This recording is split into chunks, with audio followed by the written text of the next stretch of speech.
À 27 000 années-lumière du centre de la Voie lactée, se trouve une planète de feu, de glace, d'acide et de poison. Son nom, la Terre. Notre monde abrite une grande variété d'environnements hostiles. Pourtant, contre toute attente, la vie réussit à émerger partout, même dans les conditions les plus extrêmes. Dans des glaces gelées depuis des millions d'années, dans des grottes sans air ni lumière, et même dans l'eau bouillonnante des sources chaudes de Yellowstone. Autrefois, lorsque j'étais étudiant, je suis venu voir le Grand Prismatic Spring du parc national, et j'ai été abasourdi par la profusion de couleurs. Plus tard, lorsque j'ai appris que chacune de ces couleurs provenait de différents organismes thermophiles, j'étais absolument stupéfait. Les créatures qui s'épanouissent ici nous ont amenés à penser que peut-être, dans les confins de notre système solaire, d'autres organismes aussi tenaces réussissent à vivre. Je m'appelle Gentry Lee. Je suis ingénieur en chef pour les missions d'exploration du système solaire au Jet Propulsion Laboratory. Et mon travail consiste à essayer de répondre à une question qui obsède l'humanité. Y a-t-il une vie extraterrestre ?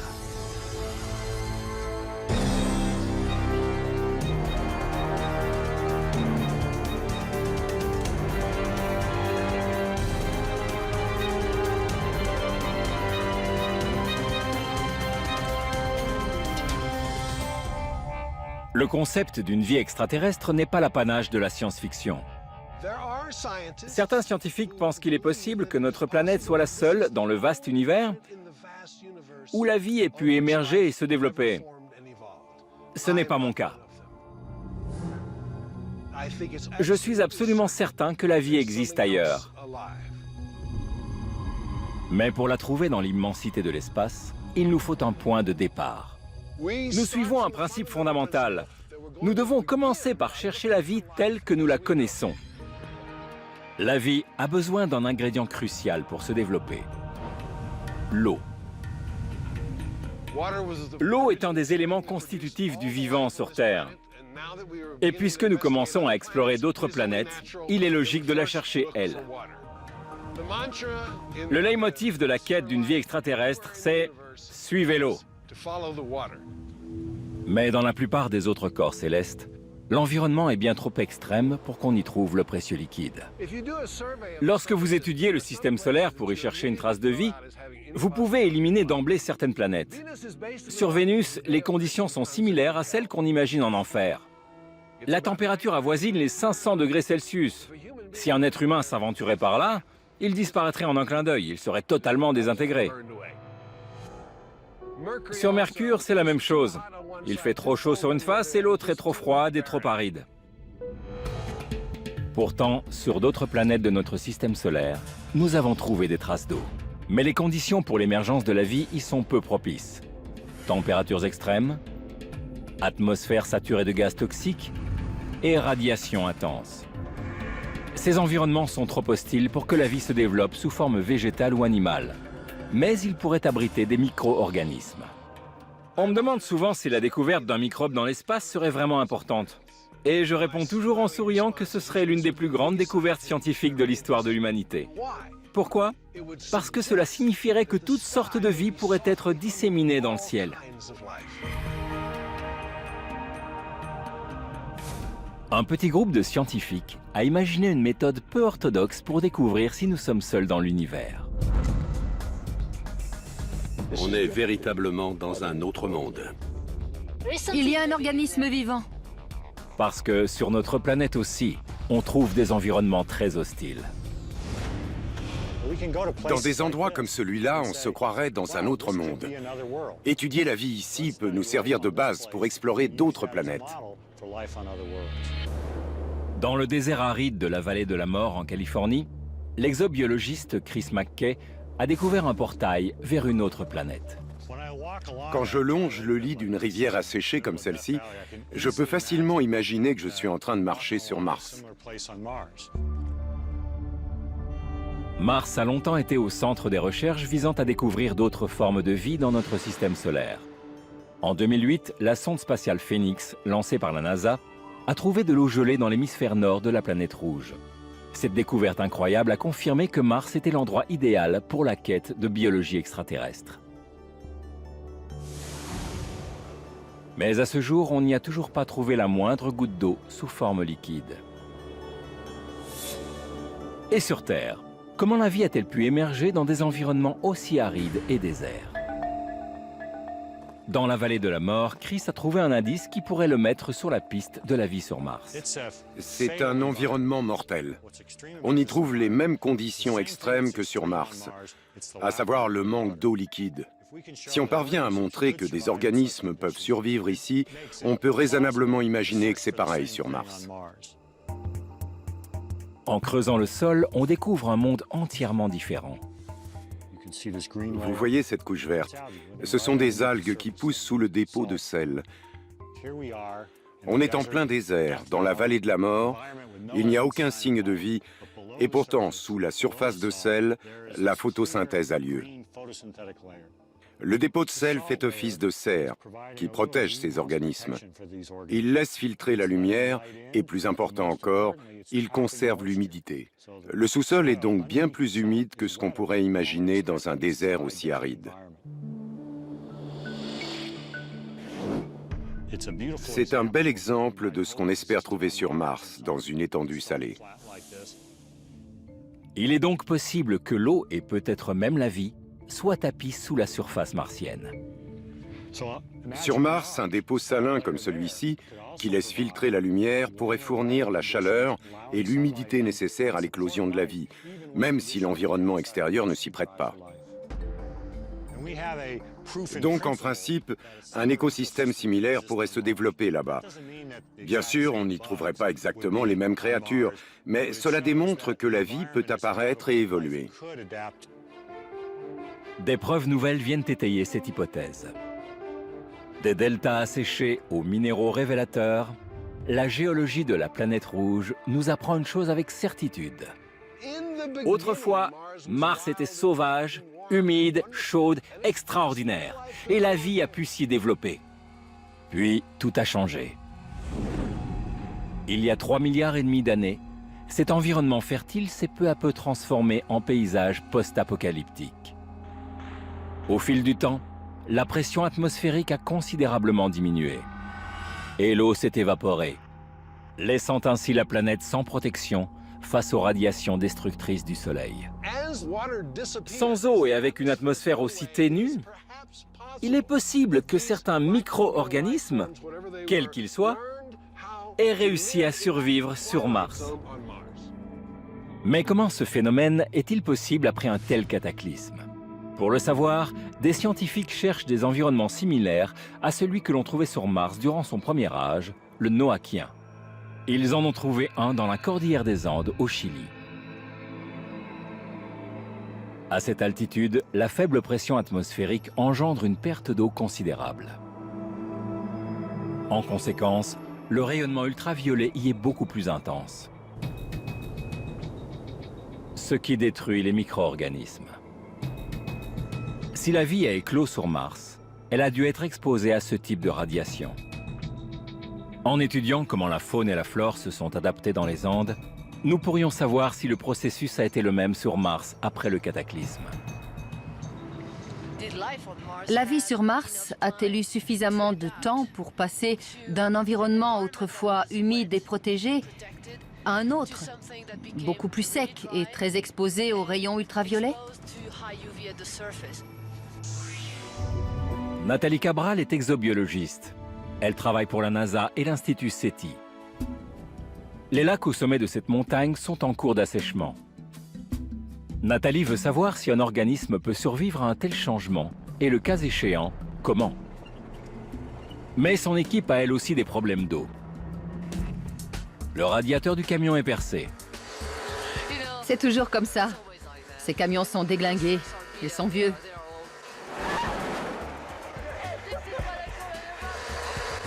C'est toujours une aventure.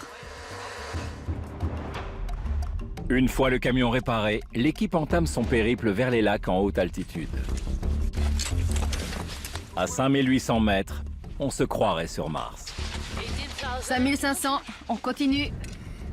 Après une longue marche en terrain totalement inconnu, Nathalie et son équipe quittent l'univers terrien pour pénétrer dans le monde apocalyptique de Mars. Difficile de survivre dans un tel écosystème. 3 heures d'escalade et 2 heures pour reprendre son souffle. Bon sang.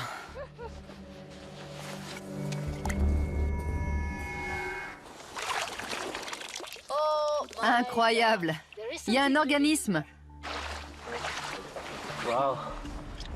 C'est vivant. Nathalie pense que la couleur surprenante de ce lac est due à une forme de vie inconnue. Tout ça, ce sont des algues. Et il y a autre chose. C'est génial. Regarde, regarde tout ça. Tu vois le vert? C'est sans doute une algue. Oui. Et le blanc? Je ne sais pas.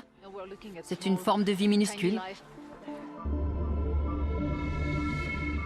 Elle apporte son échantillon au laboratoire de l'université de la ville côtière la plus proche, Antofagasta. On ne sait pas encore de quel type d'organisme il s'agit. Mais c'est vivant. Il a 2 sortes de pigments. Un à la surface, l'autre à l'intérieur. Les images grossies au microscope révèlent le secret de cette couleur rouge brillante. C'est incroyable. Savoir que c'est vivant. Oui. Selon Nathalie Cabral, ces créatures extrémophiles ont fabriqué un pigment rouge pour se protéger des radiations nocives du soleil. Cette évolution leur a permis de survivre dans un environnement à l'agonie. Elle pense que c'est ainsi que la vie a pu se perpétuer après l'apocalypse martienne, il y a 3,5 milliards d'années. Ici, on voit pratiquement la phase de transition se mettre en place. La vie a peut-être évolué d'une façon que nous ne comprenons pas encore. C'est un environnement mortel. Si on parvient à montrer que des organismes peuvent survivre ici, on peut raisonnablement imaginer que c'est pareil sur Mars. Sur Terre, les scientifiques ont trouvé des organismes dans des endroits similaires à la planète rouge. Mais sur Mars elle-même, toujours rien. La NASA a lancé plusieurs missions spatiales d'exploration et de survol. Mais l'objectif ultime a toujours été d'y découvrir la vie. En 2004, l'Agence spatiale américaine a envoyé 2 robots pour étudier la géologie de la planète. Ils y ont fait une découverte incroyable. Les 2 rovers ont trouvé de l'hématite, un minerai qui se forme par l'action érosive de l'eau. C'était le signal clair que tout le monde attendait. Il y a eu de l'eau sur le sol martien. Reste maintenant à savoir si une vie biologique a pu s'y développer. Si oui, il en subsiste peut-être des traces. Un scientifique croit qu'il existe un registre de fossiles sur Mars, tout comme il en existe un sur Terre. Si je mourais maintenant, mon squelette resterait sur le sol. Mais quel squelette peut laisser un micro-organisme? Savoir cela nous permettrait de comprendre la chronique de fossiles sur des planètes comme Mars. Kevin Hand, exobiologiste à la NASA, se trouve en Afrique équatoriale. Dans la réserve naturelle du lac Bogoria au Kenya, il a trouvé la même géologie que sur Mars durant le Noachien, avec des sources géothermiques qui ont pu engendrer la vie.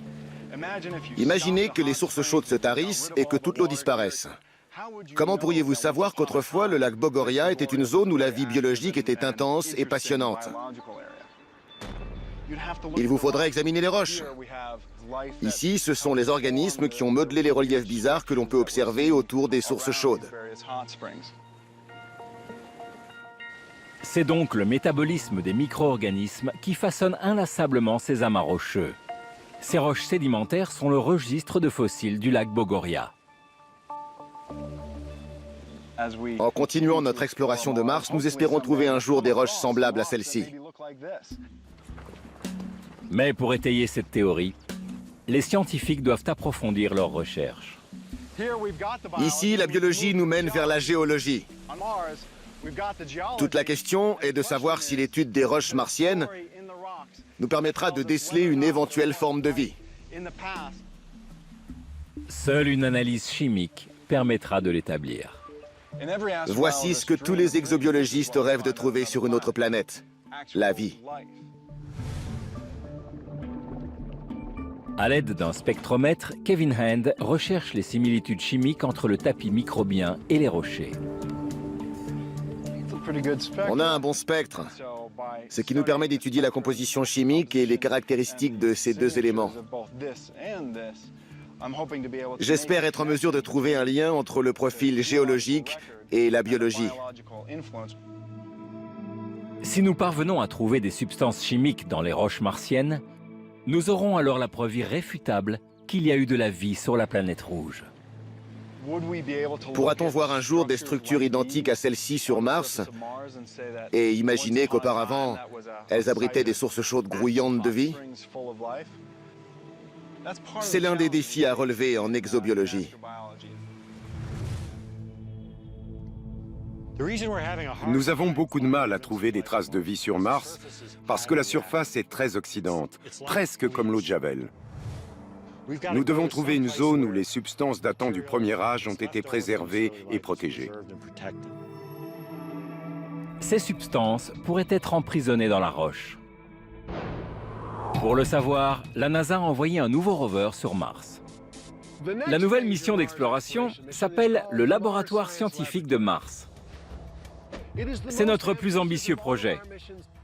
Nous allons déposer un robot de la taille d'une voiture, Curiosity.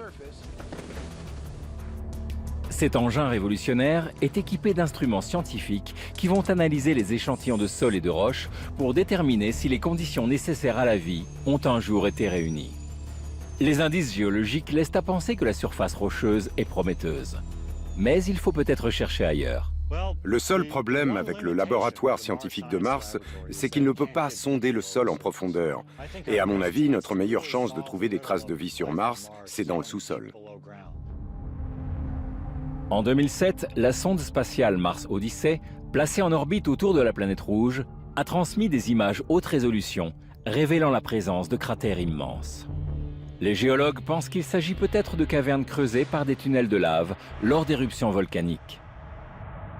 D'après une microbiologiste, non seulement la vie a éclos dans le sous-sol martien, mais elle a aussi été préservée. Je suis persuadée qu'on trouvera de la vie sur Mars. On n'a tout simplement pas encore cherché au bon endroit. Diana Northrop, de l'Université du Nouveau-Mexique, a découvert quelque chose dans une des grottes de Carlsbad. Cet indice pourrait expliquer la survie dans les profondeurs martiennes. Les conditions atmosphériques se dégradant en surface, les organismes ont été obligés de battre en retraite dans le sous-sol, dans des cavernes comme celle-ci. Mes collègues masculins n'ont pas très envie de s'engager dans un petit passage comme celui-ci, qu'on appelle le castrateur. Ces passages glissants contiennent suffisamment d'eau pour favoriser l'activité microbienne. Mais pour se développer, la vie n'a pas seulement besoin d'eau. Elle a besoin d'une source d'énergie pour métaboliser et se reproduire. En surface, c'est le soleil qui est à l'œuvre. Mais dans ces cavernes obscures, il n'y a pas de lumière au bout du tunnel. Si vous vivez dans une grotte, oubliez la lumière du soleil. Vous avez besoin d'une autre source d'énergie. À première vue, rien ne semble vivant. Mais en réalité, ça grouille de bactéries. Elles ont la capacité d'utiliser l'énergie contenue dans la roche. C'est pour ça qu'on les appelle les mangeuses de roches. Ici, on a beaucoup d'oxyde de fer rouge. Et comme on sait qu'il y en a aussi sur Mars, on recherche des micro-organismes qui pourraient s'en servir comme source d'énergie. Privées de la lumière du soleil, ces créatures ont puisé l'élément nécessaire dans la roche. Cette même roche que l'on trouve sur Mars. Je voudrais capturer l'un de ces petits microbes.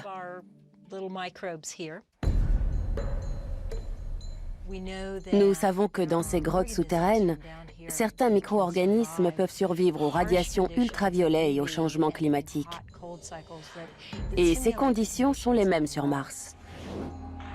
Selon Diana, si des organismes ont réussi à s'adapter ici, ils ont également pu le faire sur Mars et ailleurs.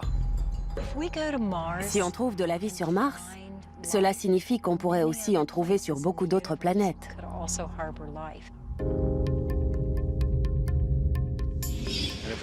Si on trouvait un seul exemple de vie qui se serait développée différemment de la nôtre, même une vie éteinte, cela signifierait que l'origine de la vie est un phénomène banal. Pour débusquer la vie extraterrestre, les scientifiques doivent d'abord comprendre comment elle est apparue sur Terre. Nous savons que la vie est apparue sur Terre il y a environ 4 milliards d'années, 500 millions d'années après la formation de notre planète. À l'époque, l'atmosphère dépourvue d'oxygène était aussi toxique que sur Vénus, Mercure ou Mars. Ce n'était pas le jardin d'Éden.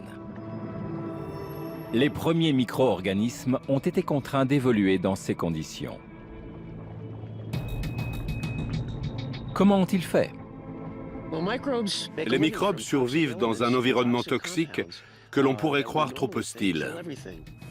Ron Orumland de l'USGS, l'Institut géologique des États-Unis, dirige une expédition qui va remonter le temps. Il pense que les sources toxiques du lac Mono, en Californie, pourraient révéler le secret de nos origines. D'après lui, les organismes qui résistent dans ce lac volcanique seraient les descendantes des premiers habitants de la planète. Et pour les débusquer, lui et son équipe ont transformé une chambre d'hôtel en laboratoire de fortune. On monte un laboratoire sur le terrain, ce qui nous permet de faire des analyses et de voir où en sont nos expérimentations. Le personnel du motel est très sympa. Il ne sait pas qu'on va chambouler toute la chambre. Mais on est un commando chimiste. C'est bon, on y va. C'est l'heure de partir pour les fameuses sources toxiques. L'équipe s'attend à trouver un environnement semblable à celui de la Terre primitive. La vie est apparue il y a environ 4 milliards d'années, mais on ne sait pas exactement sous quelle forme. Les descendants de cette première forme de vie sont peut-être quelque part dans ce lac. Aujourd'hui, on va partir en bateau pour Pau'a Island, pour s'assurer que les sources sont toujours là, ainsi que les biofilms. Et si c'est le cas, s'il vous plaît, mon Dieu, on fera des prélèvements. Ce court voyage va les transporter dans une époque révolue, lorsque les volcans et les fumées toxiques dominaient notre planète. On commence à sentir le sulfure d'hydrogène. On dirait un œuf pourri. Aux abords de l'île, cette odeur fétide est omniprésente. Ici, l'environnement est aussi toxique que sur notre planète lors de sa formation. On est véritablement dans un autre monde. Si on veut trouver de la vie sur Mars, c'est ici qu'il faut commencer à chercher. Premièrement, parce que ça coûte moins cher. Et deuxièmement, c'est plus prudent. Sur notre planète, on a trouvé des traces de vie dans les sources chaudes. Ici, l'écosystème est comparable à celui qui régnait probablement sur la Terre primitive. L'air était saturé de composés chimiques toxiques. Ammoniac, sulfure d'hydrogène, méthane et arsenic au degré 3. Sur nous, l'effet est nocif, mais pas sur ces microbes. L'équipe découvre une source bouillante qui semble avoir été épargnée par le temps. Prends-en une, on va la racler pour voir si on trouve quelque chose. C'est un mélange de cyanobactéries et de soufre élémentaire. Oui, c'est visqueux. Bon, on emporte tout ça. Cette source nous offre un aperçu de ce qu'était notre Terre primitive.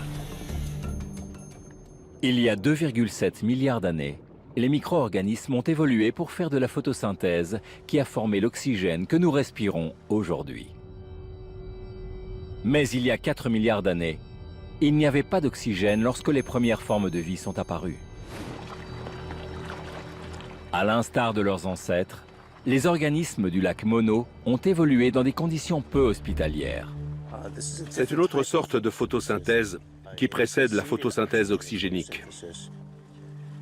Ils respirent de l'arsenic. Nous avons l'oxygène, eux, ils ont l'arsenic au degré 5. Vous avez bien entendu. Ces organismes respirent de l'arsenic, le célèbre poison. De retour dans leur laboratoire, Ron et son équipe commencent leurs analyses. C'est ce qu'on appelle le massage de roche. Les cyanobactéries sont bien vertes. Ces organismes se développent sur la surface de ces roches grâce à la lumière et à l'arsenic. C'est un processus très ancien. Et ça nous laisse entrevoir d'autres possibilités d'utilisation de l'arsenic. Quelle surprise! Qui aurait cru que l'arsenic avait été l'un des éléments clés d'un cycle biogéochimique?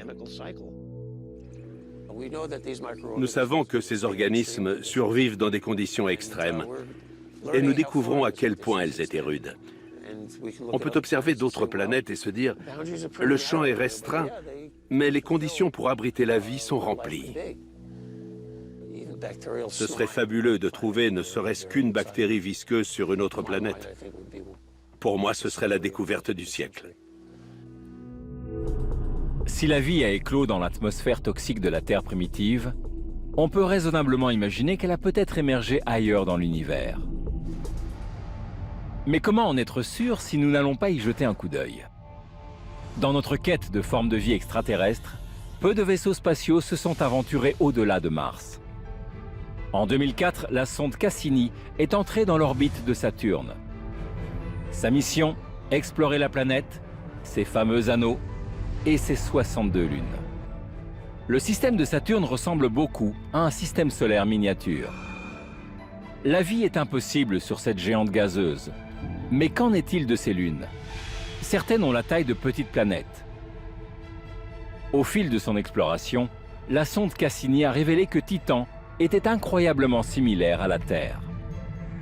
Titan est la plus grosse lune de Saturne et la seule de notre système solaire avec une atmosphère épaisse.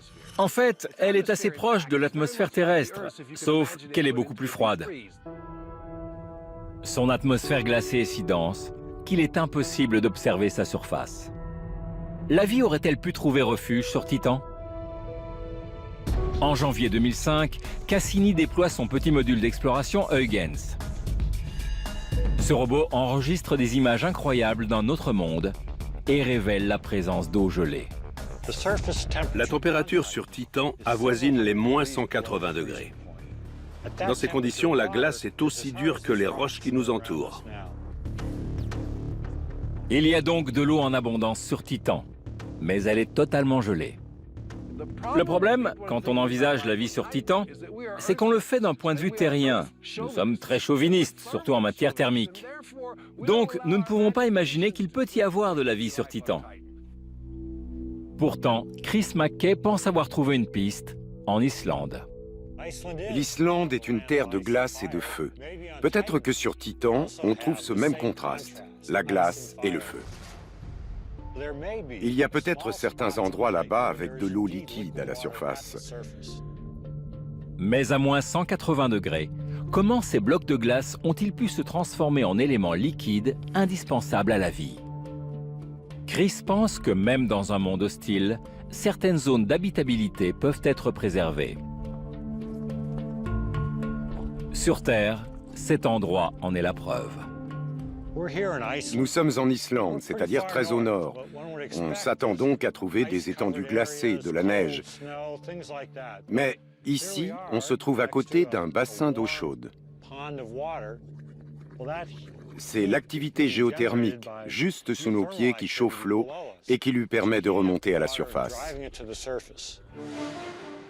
L'Islande étant située entre les plaques tectoniques eurasiennes et nord-américaines, l'activité volcanique y est très importante. Sans cela, cette île de l'Atlantique Nord serait déserte et gelée. Ce qui est surprenant, c'est que ce petit bassin fournit un habitat. Il y a donc des zones habitables dans un environnement qui ne l'est pas. Sur Titan, l'activité volcanique a pu engendrer des petites zones habitables similaires. Si Chris voit juste, si l'on trouve de l'eau liquide sur Titan, cela signifierait que toutes les conditions sont réunies pour l'émergence de la vie. Si un jour on trouve de la vie, ça nous en dira davantage sur les différentes formes qu'elle peut prendre, en dehors de celles que l'on connaît. Et nous saurons si nous sommes seuls dans l'univers.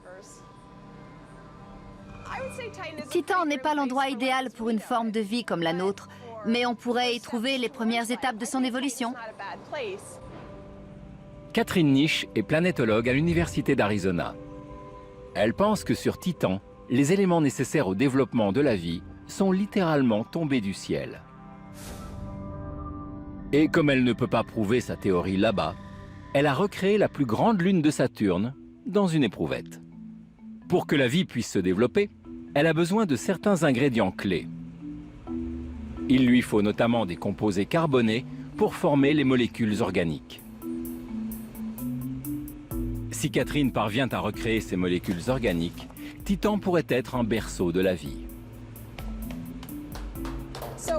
Ici, nous avons de la glace carbonique. Sur Titan, c'est différent, c'est de l'eau gelée. La glace carbonique va reconstituer la température qui règne sur Titan. Je me suis livrée à un calcul pour savoir combien de temps il faudrait pour qu'un être humain gèle sur Titan par une température de moins 200 degrés. Il faudrait un certain temps, environ une demi-heure. À mon avis, il mourrait étouffé par le manque d'oxygène, pas de froid. Mais ce qui intéresse surtout Catherine, c'est si la vie a pu émerger. Je vais reconstituer l'atmosphère de Titan. Et pour ça, je vais me servir d'un mélange de nitrogène et de méthane. On mélange ces deux gaz qui s'écoulent ensuite ici. Il ne reste plus qu'à trouver l'étincelle. Pour créer la vie, on a besoin d'une source d'énergie. Sur Titan, elle est fournie par les particules chargées qui viennent de Saturne. Mais ces particules sont-elles suffisantes pour donner à la vie le coup de pouce dont elle a besoin? Au laboratoire, nous avons l'électricité.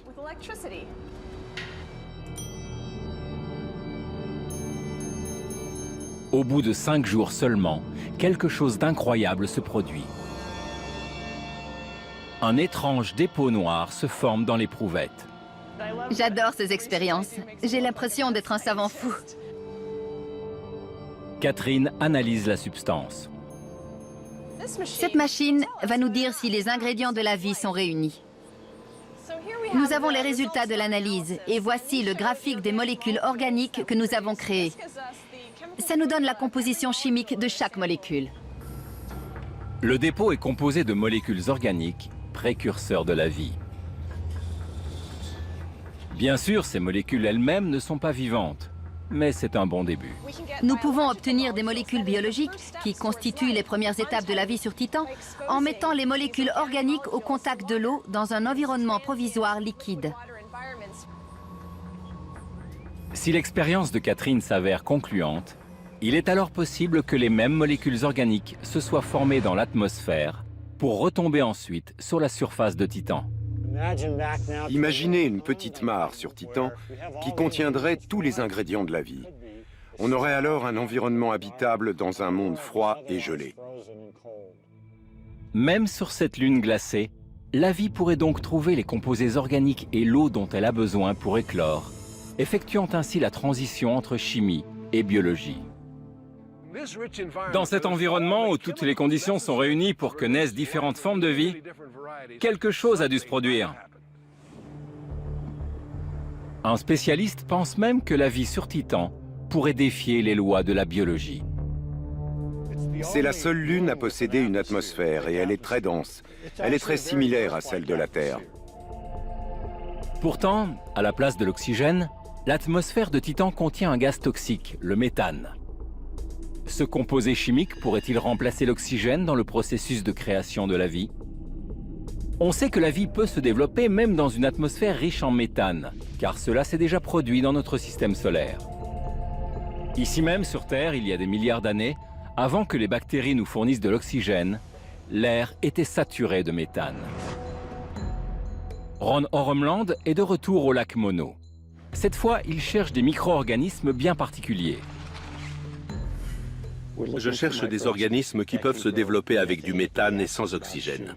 Ça nous permettrait d'envisager que la vie est possible sur Titan. S'il parvient à trouver un tel organisme aux abords du lac Mono, ce sera un élément de plus dans la quête de vie sur la lune de Saturne. Le scientifique ne se contente pas de suivre l'eau. Il suit également le méthane. Si vous regardez attentivement, vous verrez des petites poches de bulles dues à des suintements de gaz. Vous voyez? Dans ce bassin volcanique, Ron a trouvé des bulles de méthane. Mais pour déceler la présence d'éventuels organismes, il va devoir analyser le dépôt visqueux autour des émanations de gaz. Et une promenade le long d'une rivière dont la température s'élève à plus de 65 degrés, ce n'est pas forcément une partie de plaisir. Les sédiments sont chauds parce que nous sommes dans une zone géothermique. L'équipe, elle, a l'air de bien s'amuser. On a surnommé cet endroit la crique Speedo, en l'honneur de notre chef intrépide, le professeur Oremland. On va se cotiser pour lui acheter un maillot de bain convenable. Oremland prélève un échantillon qui révélera ou non la présence d'organismes extrémophiles. Cette vase chaude contient sans doute des micro-organismes qui étaient déjà présents il y a 3,5 milliards ou 4 milliards d'années. Et ils absorbent le méthane qui sort par ces orifices. Le méthane est un gaz naturel, c'est un combustible. Si vous entrez dans une pièce où le méthane est mélangé à l'air et que vous allumez une cigarette, vous explosez. Existe-t-il des formes de vie qui respirent ce gaz toxique?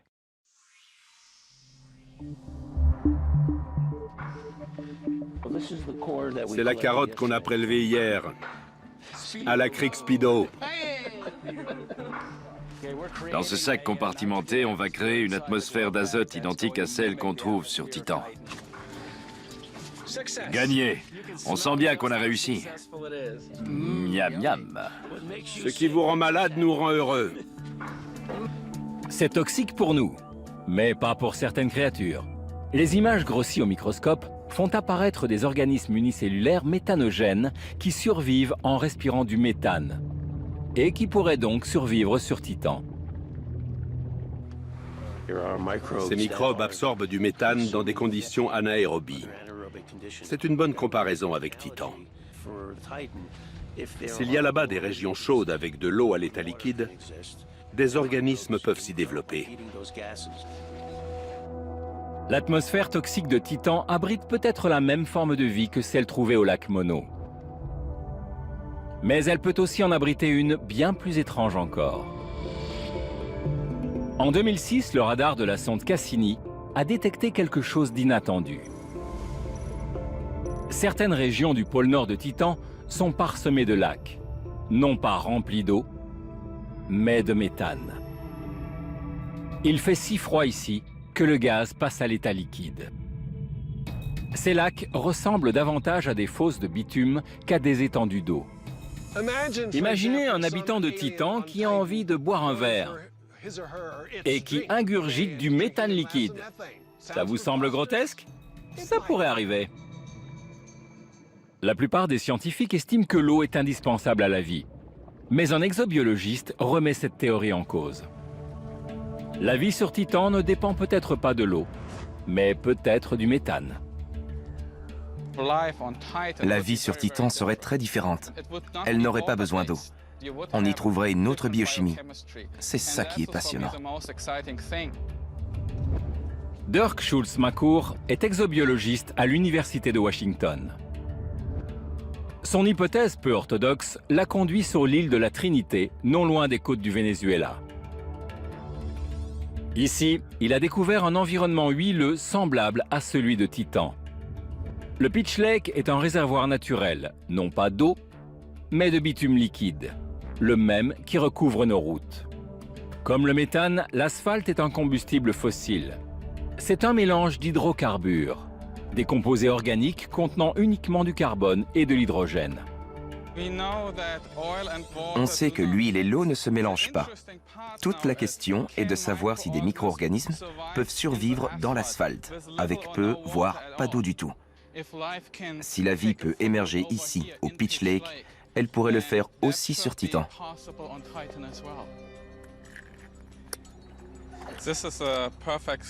Pitch Lake est l'endroit idéal parce qu'il n'y a pas d'eau, seulement de l'asphalte. Et on peut voir aussi des bulles de gaz se former.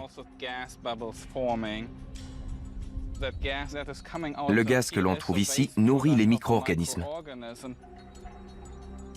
Ici, Dirk a trouvé de la vie dans un environnement qui ne supporte pas la présence d'eau. Voilà la forme de vie que l'on trouve au Pitch Lake, et peut-être aussi sur Titan. Cette substance pourrait-elle vraiment remplacer l'eau sur cette lune? C'est du bitume. Ça sent mauvais et c'est gluant. C'est très difficile de faire un prélèvement. C'est très visqueux, c'est très déplaisant à manipuler.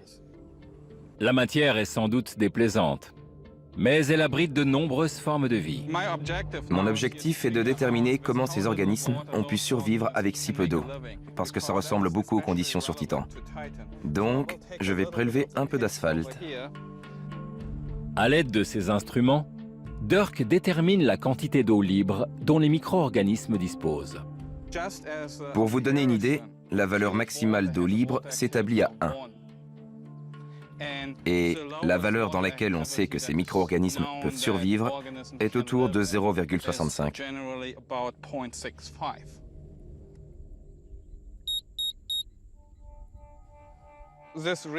Ce que nous montre cet appareil de mesure est très intéressant, parce qu'il nous donne une valeur de 0,5. Cela signifie que la vie peut jaillir même dans une quantité d'eau infime. Les micro-organismes qui se développent dans ce bitume doivent avoir un mécanisme d'adaptation particulier pour survivre avec si peu d'eau. Cette capacité de survie étonnante prouve que même dans un environnement dépourvu d'eau et riche en hydrocarbures, des organismes peuvent se développer. Selon Dirk, les immenses lacs de méthane sur Titan pourraient fournir un habitat surprenant dans lequel s'épanouiraient des formes de vie étranges. Si nous trouvons de la vie sur Titan, ce ne sera certainement pas sous la forme que nous connaissons. S'il y a eu de la vie là-bas, elle a sans doute engendré un phénomène d'échange chimique tellement différent que nous pourrions ne pas la déceler. Ce serait certainement extraordinaire, et sans doute bien au-delà de ce qu'on peut imaginer. Pour l'instant, nous n'avons aucune preuve de vie ailleurs que sur Terre. Mais une équipe de scientifiques scrute notre système solaire à la recherche de traces d'eau, espérant trouver ainsi le Saint Graal de la biologie extraterrestre. On peut concevoir que la vie ait pu apparaître grâce à un autre liquide que l'eau. Mais sur Terre, on a observé qu'aucun organisme ne peut se développer sans elle. La piste de l'eau a mené les chercheurs vers une autre lune de Saturne. La sonde Cassini effectue régulièrement des orbites autour de Saturne dans le cadre d'une mission qui devrait s'achever en 2017, ouvrant ainsi aux scientifiques de nouveaux horizons vers des mondes merveilleux. La mission Cassini explore le système de Saturne, et l'un de ses objectifs est d'analyser l'anneau E, proche d'Encelade. Et d'après ce qu'on a vu là-bas, il y a une activité avec des jets semblables à des geysers. Les images enregistrées par Cassini sont stupéfiantes. Sur cette minuscule boule de glace, d'immenses jets de particules gelées sont projetés à des centaines de kilomètres dans l'espace.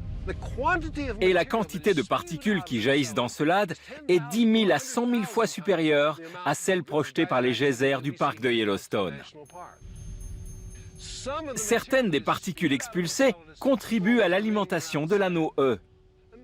Imaginez ça, la réalité dépasse la fiction. Sur Terre, les geysers rejettent d'énormes quantités d'eau liquide. Mais comment pourrait-il y avoir des geysers dans le monde glacé d'Encelade ? Chris McKay a peut-être trouvé l'explication en Islande. Dans le sous-sol, la chaleur génère de la vapeur qui remonte vers la surface, comme on le voit juste derrière moi. On pense qu'il pourrait y avoir un phénomène similaire sur Encelade. Chauffée par le sous-sol et mise sous pression, l'eau jaillit à la surface. Si l'activité des geysers est identique sur Encelade, on pourrait y trouver des poches souterraines d'eau liquide.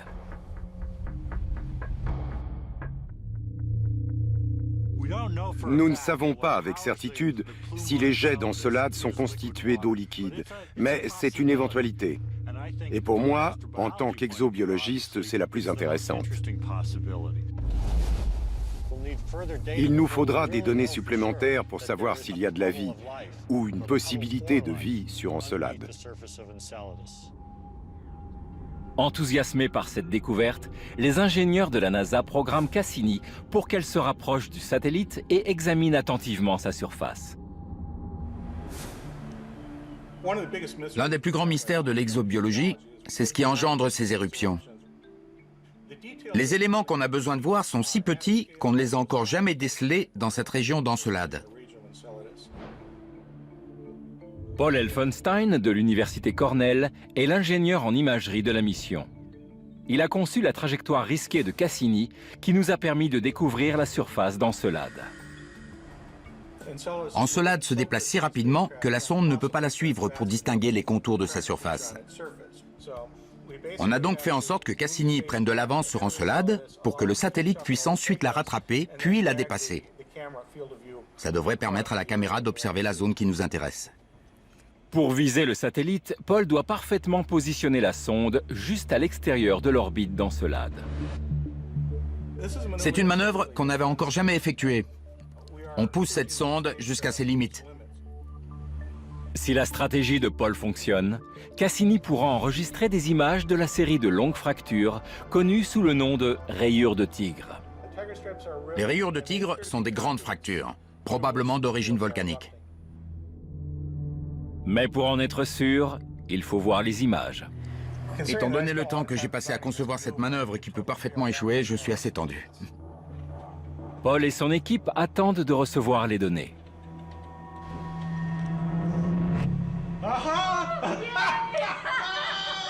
C'est bon! Excellent! Oh la vache! Là, dans cette ombre, on distingue nettement une fracture. Dans le mille, Paul. Oui, on dirait bien. C'est bien une rayure de tigre. C'est magnifique. Vous ne savez pas combien d'heures de sommeil ça m'a coûté. Là, on a une rayure de tigre. Et tout autour, il y a beaucoup de rochers et de pierres. Il y a de grandes chances que ce soit des débris rejetés par les jets de glace. Ces images haute résolution fournies par la caméra ISS fournissent la preuve qu'il y a une activité cryovolcanique sur Encelade. C'est phénoménal. Ça signifie qu'il y a toujours de l'activité. Et Cassini a transmis d'autres données tout aussi incroyables. Les spectromètres de la sonde ont détecté quelque chose d'inhabituel. Nous avons mesuré très soigneusement la température à la surface d'Encelade. Et dans les rayures de tigre, elle est beaucoup plus élevée. C'est donc la preuve irréfutable qu'il existe une source de chaleur sur cette lune de Saturne, peut-être même suffisante pour faire fondre la glace souterraine et créer des océans liquides. Mais une question demeure. Comment expliquer la chaleur qui règne par endroits sur cet astre glacé? La réponse se trouve peut-être sur Terre. Une scientifique trouve que les rayures de tigre ressemblent étrangement à des coulées de lave. Les éléments découverts dans certaines régions d'Encelade font penser aux flots de lave qu'on trouve également sur Terre. Sarah Faye Jones est volcanologue à l'université d'Hawaï. Elle étudie la géologie du mont Kilauea, où, comme sur Encelade, l'activité géothermique intense a bouleversé le paysage. Ici, le magma en fusion a jailli du sous-sol, puis s'est solidifié au contact de l'atmosphère. Avec une balise de géolocalisation, Sarah traque les coulées de lave souterraines. Cette grande coulée s'est formée à la suite d'une éruption presque continue d'une immense quantité de lave, de la roche en fusion, qui est à quelques mètres sous mes pieds. C'est la même activité géologique qu'on retrouve sur Encelade, juste sous la surface. Sur Terre, le phénomène volcanique provient de la fonte de roches en profondeur. Et le magma ainsi obtenu jaillit à la surface sous forme de lave. Et c'est ce qui pourrait se produire sur Encelade. Mais à la place de la lave et de la roche, ce serait de l'eau et de la glace. Avec une source d'énergie et de l'eau liquide, la vie a une chance. Ça ferait d'Encelade l'un des rares corps célestes de notre système solaire abritant de l'eau liquide, l'un des éléments constitutifs du vivant. Ce qui nous amène à l'une des grandes questions. S'il y a une source d'énergie et de l'eau, y a-t-il une forme de vie? Sur Terre, c'est souvent le cas. Ces créatures s'accrochent désespérément à leur niche écologique.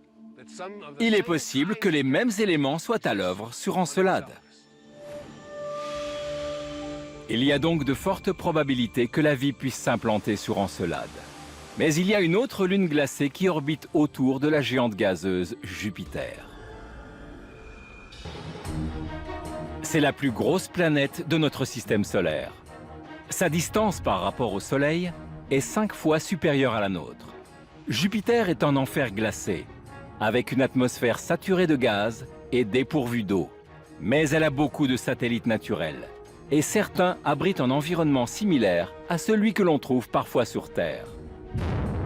Sur Io, la lune la plus proche de Jupiter, on a découvert des centaines de volcans en activité. Io est un endroit incroyable, avec des volcans en éruption. Mais il n'y a pas d'eau, et personne ne pourrait prétendre que les composés chimiques trouvés là-bas peuvent être source de vie. Vous pourriez me dire, c'est parce que votre esprit n'est pas assez ouvert. Mais imaginer un organisme vivant dans un volcan en éruption est difficile. Heureusement, Io n'est pas la seule lune de Jupiter. Europe est la 4e plus grosse lune du mastodonte gazeux. Et elle orbite juste derrière Io. Contrairement à sa voisine volcanique, la température à la surface y est glaciale, aux alentours de moins 120 degrés. Ce satellite de glace semble n'être rien d'autre qu'une énorme boule de neige. Mais les scientifiques savent qu'il ne faut pas se fier aux apparences. En 1996, la mission spatiale de la NASA Galileo a permis de recueillir des images haute résolution de la surface d'Europe. Ces données révèlent que la croûte de glace est déchirée par un vaste réseau de fractures. L'absence de cratères signifie que la surface est en perpétuel renouvellement. Les travaux de Galilée, qui a découvert Europe avec une lunette de grossissement, nous ont appris qu'elle était relativement similaire à l'océan Arctique en hiver. Et les scientifiques sont désormais convaincus qu'un océan pourrait se tapir sous la surface d'Europe. Les fractures et les champs de glace déchiquetés semblent résulter de la force des marées dans cet océan liquide, soumis à la force gravitationnelle de Jupiter. Cette éventualité séduisante a mené un chercheur, Kevin Hand, dans un environnement a priori radicalement opposé, le lac Magadi au Kenya. On y trouve en effet des eaux qui présentent une forte teneur en sel. Comment peut-on être sûr que cet océan caché existe bien sur Europe? L'un des meilleurs moyens de découvrir si la surface de cette lune dissimule un vaste océan, c'est de mesurer la conductivité de cet océan. Et c'est l'une des raisons de ma présence ici. Cette substance blanche que vous voyez, c'est du sel. L'eau ici contient beaucoup de sel, du sel dissous. Le sel augmente la conductivité de l'eau. Et c'est ainsi qu'on établit un lien avec Europe. Lorsque l'eau contient du sel, elle est capable de conduire un courant électrique. Et c'est exactement ce que la sonde Galileo a détecté. En 2000, Galileo a scruté la surface d'Europe. Et son analyse a confirmé la présence sous la glace d'une couche conductrice de courant électrique dont l'intensité varie en fonction du champ magnétique. Cette couche ne peut être que de l'eau salée. C'est confirmé. Europe abrite un vaste réservoir d'eau. C'est l'une des données les plus importantes et les plus intéressantes sur cet océan salé d'eau liquide. Si on cherche une vie extraterrestre, l'eau liquide est un ingrédient clé, indispensable. Donc, cet immense réservoir d'eau liquide est incroyablement excitant et intriguant. Seul un robot ultra sophistiqué pourrait être capable de traverser des kilomètres de glace. Mais pour lancer une mission de cette envergure et de ce coût, il nous faudrait une preuve que la vie peut apparaître dans cet océan sous la surface. Et un scientifique pense être en mesure de dénicher cette preuve sans avoir besoin de se rendre sur place. On peut trouver une preuve de vie à distance, même si on n'a pas encore les moyens technologiques de se poser sur Europe pour y prélever des échantillons. Richard Hoover est exobiologiste à la NASA. Pour déterminer s'il y a des organismes vivants sur Europe, il va pénétrer dans les entrailles de la Terre à travers une galerie souterraine sombre et glacée en Alaska. Dans le tunnel aveugle de Fox, il espère découvrir des traces de vie sous la glace. C'est l'un des endroits les plus incroyables sur Terre. Ici, dans le tunnel creusé dans le pergélisol d'Alaska, on se croirait dans un autre monde. Nous allons faire un bond en arrière dans le temps. C'est très impressionnant. Ces blocs de glace se sont formés il y a environ 35 000 ans, à l'époque où les mammouths laineux et les tigres à dents de sabre rugissaient sur notre planète.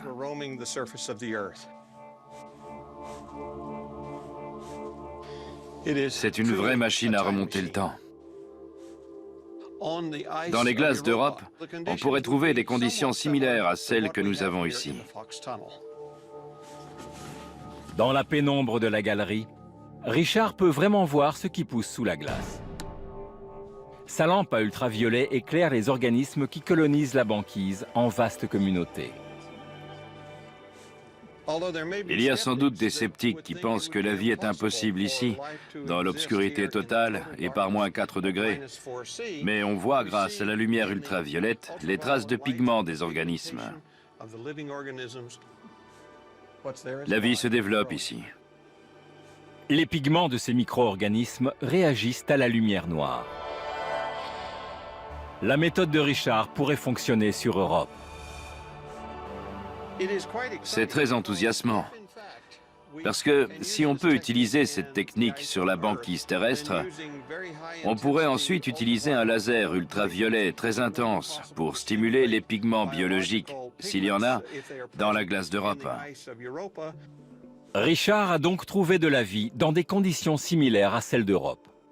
Et il a aussi démontré qu'avec un laser conçu à cet effet, une mission future pourrait détecter des éventuels organismes sans avoir à forer la surface gelée. Et si on décèle une trace biologique importante, Richard estime que nous pourrions même y effectuer des prélèvements. Et il va tester sa théorie en Alaska, sur le glacier Matanuska.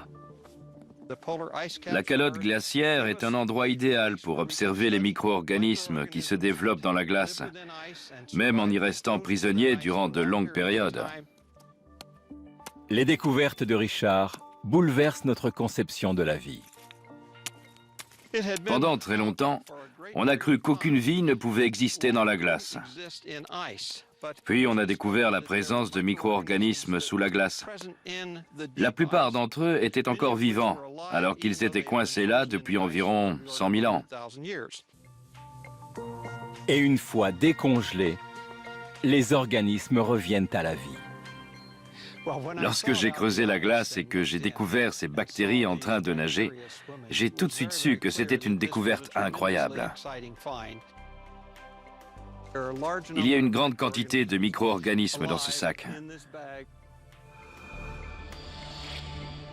Ceci démontre que la vie microscopique pourrait aussi exister dans la glace d'Europe. On peut obtenir des preuves de vie. Il suffirait de prélever sur la surface des échantillons de glace, comme on l'a fait ici sur le glacier Matanuska. On ne serait pas obligé de forer pour accéder à l'océan. On saurait ainsi si des micro-organismes parfaitement préservés peuplent l'océan d'Europe. Bien sûr, il y a des gens pour qui la notion même de vie extraterrestre prête à controverse. Mais la plupart du temps, ils ne sont pas biologistes. En révélant la présence d'organismes grâce à une lumière noire, Richard pourrait résoudre le mystère de la vie sur Europe, à condition qu'elle y soit. Les créatures capables de survivre dans les océans ou les glaces d'Europe devraient affronter des conditions plus qu'extrêmes. Quelle serait leur source d'énergie? L'épaisse couche de glace qui recouvre le satellite bloque les rayons du soleil. Dans l'obscurité de l'océan, où trouveraient-elles l'énergie dont elles ont besoin? S'il y a un écosystème là-bas, il ne reposera pas sur la photosynthèse. L'énergie nécessaire à la vie dans les océans d'Europe doit provenir de réactions chimiques. C'est justement ce que cherche Kevin Hand, une énergie chimique. Si vous me demandez, est-ce que la vie existe sur Europe? Je crois que la réponse est oui. Mais la vraie question, c'est, y a-t-il, oui ou non, une source d'énergie qui peut générer la vie? L'exobiologiste de la NASA pense trouver la réponse au mont Kenya, en Afrique de l'Est. Le mont Kenya est le deuxième plus haut sommet d'Afrique, dont les cimes atteignent plus de 5000 mètres d'altitude. C'est une réplique inattendue de la surface d'Europe. La croûte de glace de la petite Lune est bombardée par les radiations. Celle du Soleil, mais surtout celle de Jupiter. Selon Kevin, ces radiations pourraient être converties en énergie chimique et favoriser ainsi la prolifération des organismes sous la glace. Les cimes du glacier du mont Kenya sont elles aussi soumises à de forts taux de radiation. Si Kevin parvient à trouver ici une énergie chimique, il fera un pas de plus dans la quête d'énergie extraterrestre.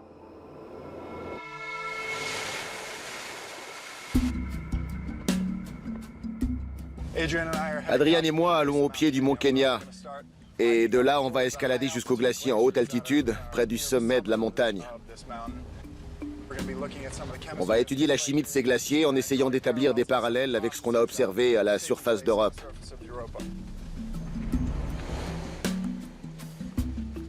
Et le seul moyen pour atteindre ces sommets glacés où l'air se fait rare, c'est à pied. Nous voilà sur la piste. On espère rester au chaud. Tiens, prends ça. Kevin et son équipe vont avoir besoin de toute leur énergie. En 3 jours, ils vont devoir parcourir 3000 mètres de dénivelé sur un terrain accidenté de 40 km. Les babouins nous accueillent. On est venu ici pour évaluer la possibilité d'une vie extraterrestre, ce qui nous amène à explorer l'un des écosystèmes les plus divers de notre planète. C'est incroyable. Dans n'importe quel environnement, la vie a besoin de ressources. De toutes les ressources disponibles. Mes coéquipiers sont très utiles dans la boue. Et si les ninjas attaquent, je suis prêt.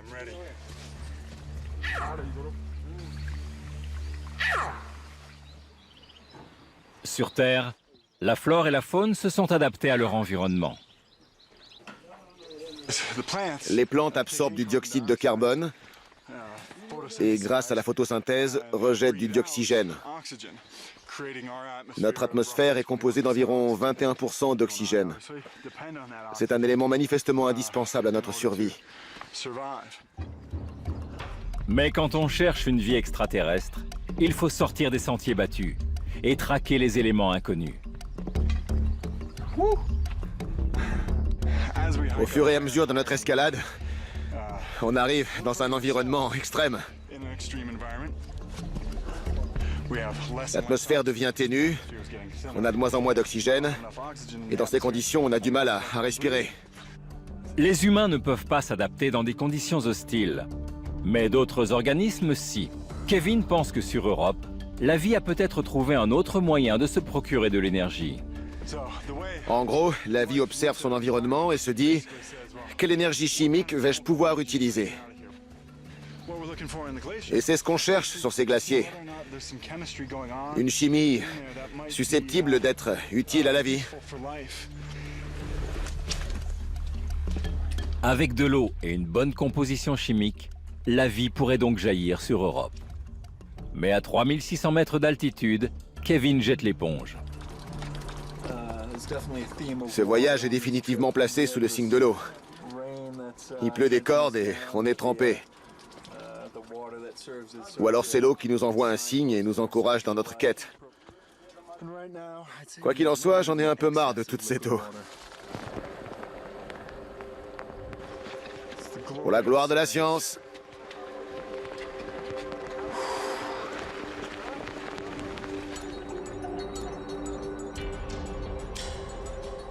L'équipe poursuit son ascension. Venez! Allez, on y va! On sort de la magnifique vallée de Taliki et on se dirige vers une zone beaucoup plus rocheuse, beaucoup plus géologique. On ne verra pas beaucoup de végétation. On va bientôt apercevoir la crête de ce col entre les deux montagnes. Et de là, on verra les sommets et on pourra se mettre au travail. À 4200 mètres d'altitude, ils découvrent un paysage aride. Mais malgré une atmosphère froide et ténue, la vie a trouvé le moyen de s'épanouir. Kevin est persuadé que des créatures encore plus extrémophiles ont trouvé refuge dans la pénombre de l'océan d'Europe. Il n'y a plus du tout de végétation, uniquement des rochers. Mais on a bien avancé. On sera à l'abri avant qu'il se remette à pleuvoir. Comme vous pouvez le voir, on progresse maintenant dans la neige. Et c'est de bon augure. Ça veut dire qu'on se rapproche du glacier et donc d'Europe. On sait aujourd'hui qu'il y a un océan sur Europe. Donc, on pourrait y trouver de la vie. Mais la vie n'a pas seulement besoin d'eau, elle a besoin d'énergie. Et la croûte de glace qui recouvre la surface d'Europe empêche les rayons du soleil d'atteindre l'océan souterrain. Si on envisage la vie sur Europe, il faut se demander quel composé, dans l'océan, pourrait remplacer la lumière du soleil. L'exobiologiste cherche des éléments chimiques qui, dissous dans l'eau, pourraient fournir une énergie alternative au soleil. Mais sur cette lune déserte, d'où pourrait-il bien venir? C'est peut-être ici, aux confins de la Terre, que Kevin et son équipe vont trouver la réponse. On continue notre ascension jusqu'au glacier pour examiner les différentes couches de glace et prélever quelques échantillons. Et ensuite, on reviendra à la cabane pour faire les analyses.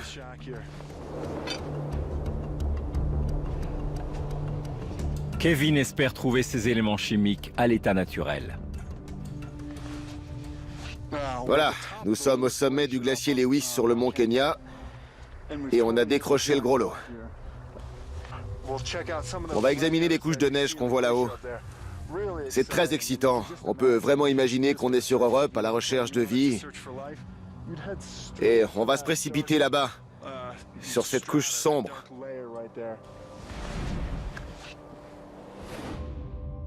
La surface d'Europe est soumise aux intenses radiations de Jupiter. Ce bombardement intensif pourrait générer une énergie chimique à la surface de la glace. Une énergie qui irait ensuite se propager dans l'océan souterrain.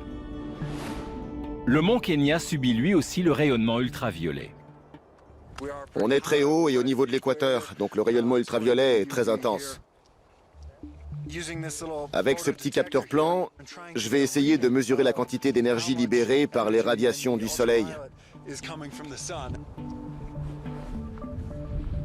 Le rayonnement pourrait être suffisamment intense pour briser les molécules de glace et produire une énergie chimique.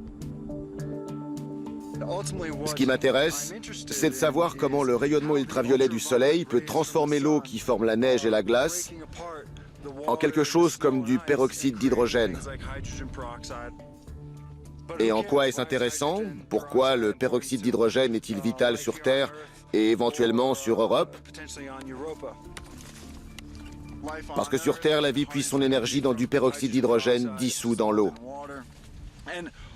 En fait, c'est un peu ce qui se produit avec une pile.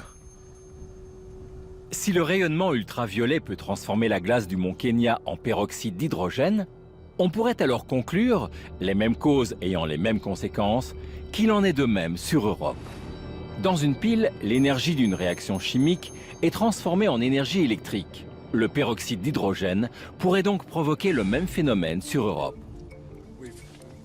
On est au cœur du noyau, au-delà de la couche de surface. Les éléments chimiques sur Europe pourraient bien être les mêmes que ceux que je recherche ici. J'ai des carottes. Kevin et son équipe retournent à la cabane pour savoir si ces carottes de glace renferment du peroxyde d'hydrogène. Ça, c'est un échantillon de la 4e strate.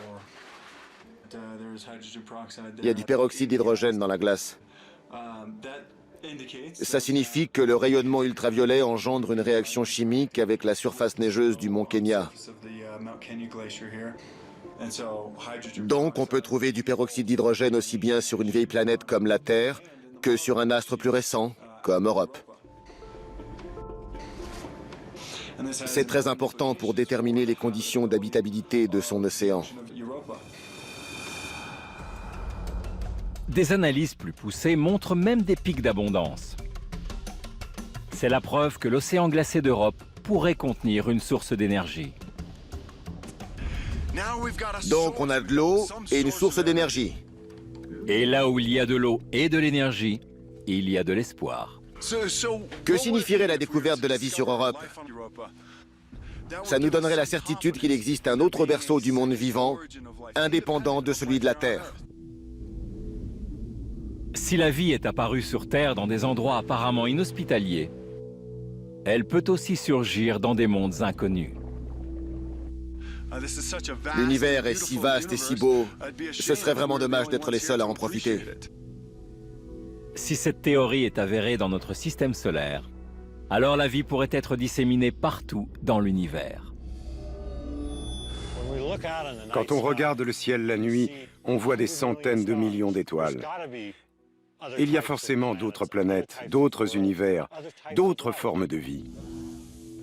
Et ça, on ne pourra le savoir qu'en cherchant. Et sur certains astres de notre système planétaire, la vie pourrait être au bord de l'extinction. Autrefois, Mars était peut-être un endroit humide et chaud, idéal pour que la vie s'y développe. Et il est tout à fait possible que les éléments nécessaires à la vie soient présents sous la surface d'Europe, dans l'atmosphère toxique de Titan, et même dans les magnifiques jets de glace projetés depuis les rayures de tigre d'Encelade. Pourtant, les sondes qui ont exploré ces mondes extraterrestres nous ont convaincus que cette hypothèse ne pouvait être vérifiée dans notre système solaire. Mais qu'en est-il des autres?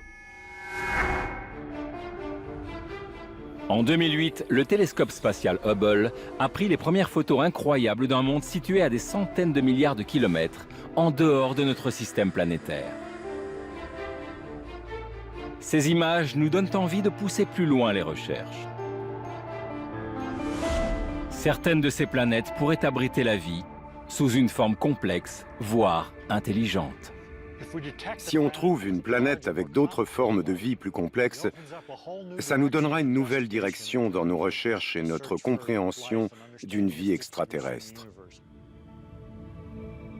Et pour augmenter nos chances de trouver la vie dans d'autres systèmes solaires, commençons par chercher des planètes similaires à la nôtre. Qu'est-ce qui rend notre planète si hospitalière? Comment se fait-il que la Terre présente une telle biodiversité? Cet endroit est incroyable. Ici, on voit la Terre se diviser. Pour l'exobiologiste Chris McKay, c'est la géologie de notre planète qui la rend si fertile. Il espère résoudre le mystère de la vie au-delà de notre système solaire grâce aux paysages escarpés de l'Islande, l'île située entre deux plaques tectoniques. Ici, la plaque nord-américaine s'étend à l'ouest et la plaque eurasienne à l'est. On est juste au milieu, à l'endroit où elles se divisent. C'est ici que l'histoire a commencé. Imaginez cette scène il y a quelques millions d'années. La Terre déchirée en deux. Durant des millions d'années, à cause de la tectonique des plaques, l'Islande a été le théâtre de tremblements de terre dévastateurs et d'éruptions volcaniques intenses. Les plaques tectoniques dérivent et se heurtent, forçant la croûte terrestre à plonger dans les profondeurs, puis à remonter sous forme de lave. Cette lave jaillit ensuite dans des éruptions volcaniques, ce qui permet le renouvellement constant de la surface de la Terre. On se croirait dans un paysage paisible de rochers et d'arbres, mais en fait l'activité géologique est très intense. Presque sous nos pieds, des roches en fusion sont en mouvement. Elles refaçonnent continuellement la surface de la Terre. Elles sont en quelque sorte le cœur de la Terre. Et toute cette activité, la formation de nouvelles roches volcaniques, est le mécanisme de recyclage de notre planète. Le recyclage est nécessaire, à l'échelle humaine comme à l'échelle planétaire. Grâce à la tectonique des plaques, les éléments chimiques indispensables à la vie sont ainsi recyclés. Cette mousse ne nous ressemble pas, et pourtant nous sommes composés des mêmes molécules. Cette forme de vie, comme toutes celles qu'on trouve sur Terre, est faite de matière organique et de carbone. Si on n'avait pas ce système de recyclage, il y aurait des énormes tas de matière organique qui s'amasseraient, et très vite, on serait à court de carbone. Donc on a besoin d'un processus qui jette ce qui est vieux pour en faire du neuf. Sur Terre, c'est la tectonique des plaques qui s'en charge. Sans ces plaques tectoniques, la Terre serait un monde glacé, mort, comme Mars. Mais comment ce phénomène est-il possible? En fait, en matière de planète, plus c'est gros et mieux c'est. C'est un axiome universel. La taille, c'est important. Cet endroit, comme notre planète d'ailleurs, est unique dans notre système solaire. La Terre est la seule planète habitable grâce à la tectonique des plaques. Mars est trop petite. La bonne taille, c'est la Terre. La Terre est donc une gigantesque cocotte minute. Seules les planètes aussi grandes que la nôtre disposent d'une chaleur interne suffisante pour se recycler elles-mêmes et créer la vie. Mais si une planète est trop grosse, sa force gravitationnelle est si intense qu'elle empêche les plaques de bouger. Elle empêche la tectonique des plaques. C'est donc sa taille qui rend notre planète si particulière. Heureusement, la galaxie est immense. Il y a des milliards d'étoiles. Elle contient aussi beaucoup de planètes qui nous prêtent assistance et d'autres encore à découvrir. Et nous aimerions bien savoir s'il y a d'autres mondes comme le nôtre. Dimitar Sasselov dirige le Harvard Origins of Life Initiative depuis l'observatoire astronomique Whipple en Arizona. Ici, sur le mont Hopkins, des télescopes recherchent des planètes de la taille de la Terre. Et ils viennent juste d'en détecter une, à 408 années-lumière de chez nous. C'est toujours excitant de découvrir une nouvelle planète. Ce que vous voyez sur ce graphique ici, c'est en quelque sorte son empreinte. Et l'un des principaux moyens pour détecter un corps céleste, c'est ce qu'on appelle la méthode de transit. Lorsqu'une planète orbite autour de son étoile, elle en masque la lumière à chaque révolution. Et le télescope peut ainsi la repérer grâce à d'infimes variations de lumière. Les 3 premières heures, et il n'y a pas de variation de lumière. Et tout d'un coup, ça diminue. Voilà le moment où la planète est passée devant son étoile. Ce graphique nous donne la position d'une planète. Et la baisse du niveau de lumière nous renseigne également sur la taille de cette planète. Celle-ci est aussi grosse que Jupiter. Mais selon Gil Esquerdo, l'opérateur du télescope, elle n'est pas habitable. C'est autour de cette étoile qu'on a découvert la nuit dernière une planète de la taille de Jupiter. D'après ce qu'on sait, Jupiter est d'une taille relativement banale dans l'univers, mais on ne peut pas y vivre. C'est une énorme boule de gaz. En matière de détection de planètes, la volonté seule ne suffit pas. Il faut en avoir les moyens.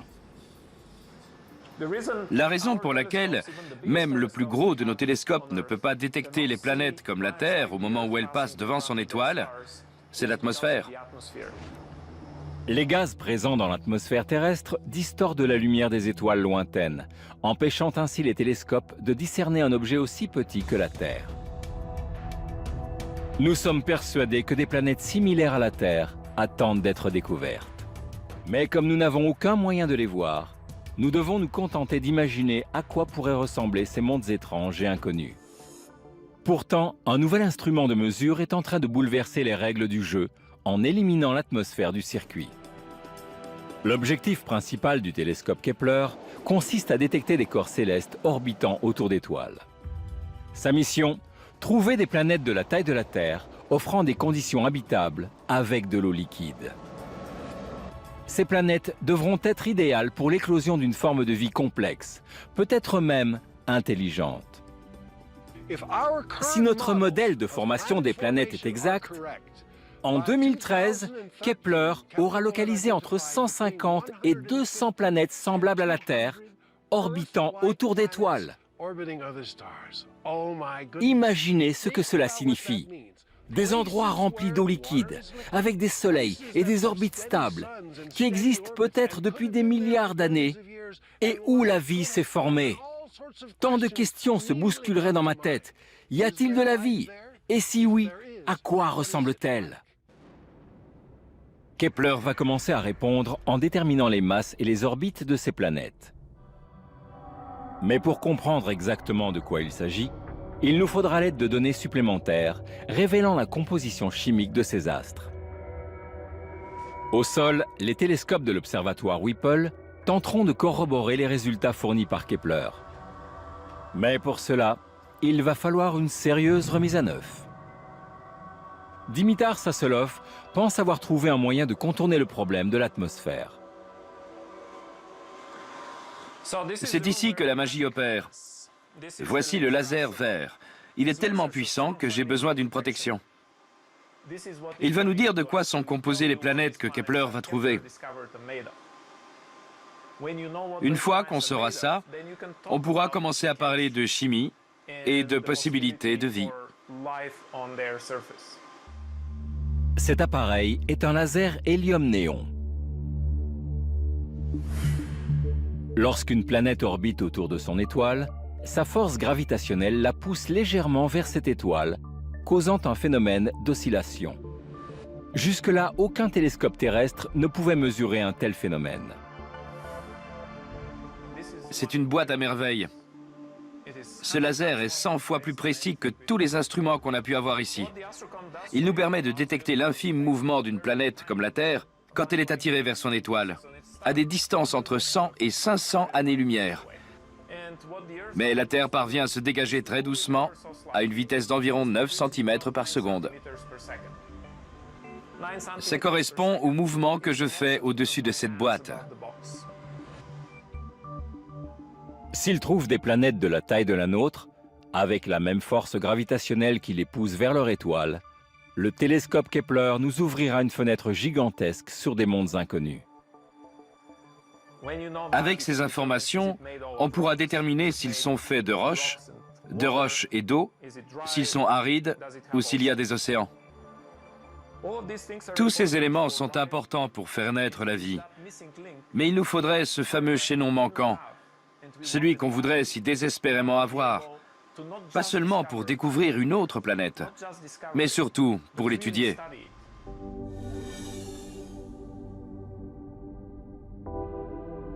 En quelques années d'exploration, la mission Kepler a découvert des dizaines de planètes semblables à la Terre. Un tel processus, avec un photomètre spatial et des ordinateurs au sol, est un mélange de science et d'ingénierie de pointe. C'est une utilisation optimale des meilleurs cerveaux dans chaque domaine. La découverte de nouveaux mondes, hospitaliers et sources de vie, est peut-être notre meilleure chance de répondre à l'une des grandes interrogations de la science. Si après tous ces efforts, on concluait en disant « c'est fini, la vie sur Terre est la seule forme de vie possible », ce serait une réponse très importante. Mais j'ai tendance à croire que la vie est partout. Les philosophes qui discutent depuis toujours pour savoir si la Terre est unique, ou pour savoir si le ciel grouille de vie extraterrestre et intelligente, pourront enfin débattre autour de données concrètes. Et toutes les questions qui seront posées par une religion, une philosophie ou une science seront identiques. Sommes-nous seuls? Ce monde merveilleux dans lequel nous vivons, est-il le seul capable d'engendrer la vie? Ou bien la vie est-elle partout autour de nous? Nous ne serions alors qu'une manifestation d'un phénomène qui s'étend jusqu'aux confins de notre univers.